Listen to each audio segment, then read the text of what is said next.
Hello and welcome everybody to 1981. Let me pose this question. Do you remember standing in front of an arcade game in 1981? And let me ask you this. Did you ever play a game where you were a little jump man jumping up some ramps and at the very top there was a big monkey and he was throwing barrels down at you and you had to save the princess? Do you remember that game? Remember that character? That character that was introduced in 1981 in that game, although they called him Jumpman in that game, later went on to become a character known as Mario. Do you remember? Have you heard of Mario, the video game character? His origin started in 1981, just like this club. So that's an awesome association with this Wilson Staff Tor Blade. And with that, we need to get this on the review table and have a closer look. Pretty easy to recognize a Tor Blade. Staff Tor Blade. The designers for this year decided, we're going to put an FG-17 down here, because it's an FG-17. On the sole, it says Wilson with the iron number. This one says 6 right here. You can see there's some wear here, which is what I like to see. Sometimes looking at pictures, it's hard to tell exactly what's going on here. That's why I like to show the toe profile. I think that makes it pretty clear. A nice little bevel right here on the muscle. Very nice muscle back looking iron. Oh no, there's dirt on an iron that we use to hit golf balls out of the dirt. Serious, folks. It is good to clean this up, especially with a forged iron like this, because you can get some rust and deposits in there. So it's good to clean your grooves. I just haven't yet.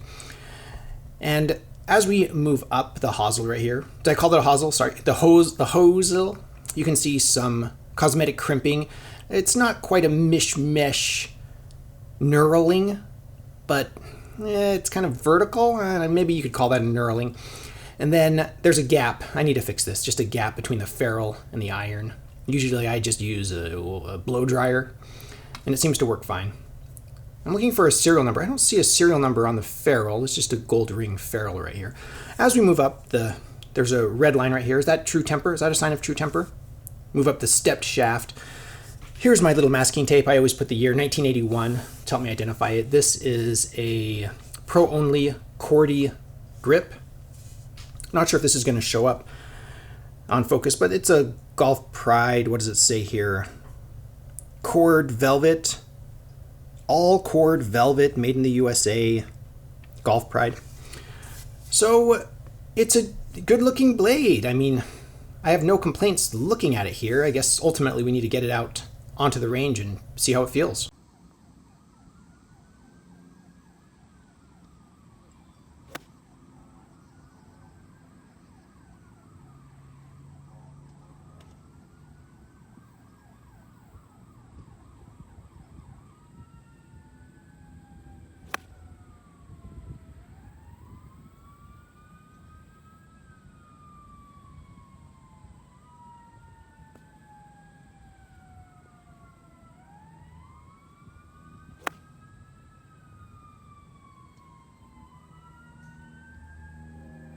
So for me, this feels good. It feels great. It's a blade. I can do what I want with it. I can open the face. I can push it. I can draw it. I can slice it. I can just hit it online. I like the feel of this, okay?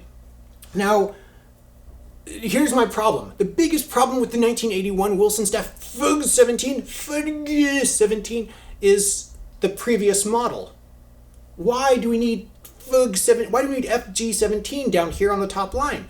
Just give me the normal clean version. I like that a lot more. To me, that's the more clean look, and that's the one I like. The 1979-1980 Staff Tor Blade with a Wilson. It's a good, and it feels the same to me. It looks the same within reason, and it feels just as good. So for me personally, unless I was born in 1981, I don't think I would really go for the FG-17. Again, easy to identify and compare the two. Let me know your thoughts in the comments below. Maybe you do like the FG-17. Maybe it means something to you. Maybe you have a memory or there's some sort of interest, like maybe your grandfather had a set. It all depends on you and your personal opinion. So I'm excited to read your comments. As usual, if you want to support this channel, you can visit my Amazon shop. I'll put a link in the description below. I am an Amazon associate. I make proceeds from qualifying purchases. I also have a Patreon account if you want to support me on Patreon. I am accepting general support at the moment. Thank you so much for watching. Please subscribe.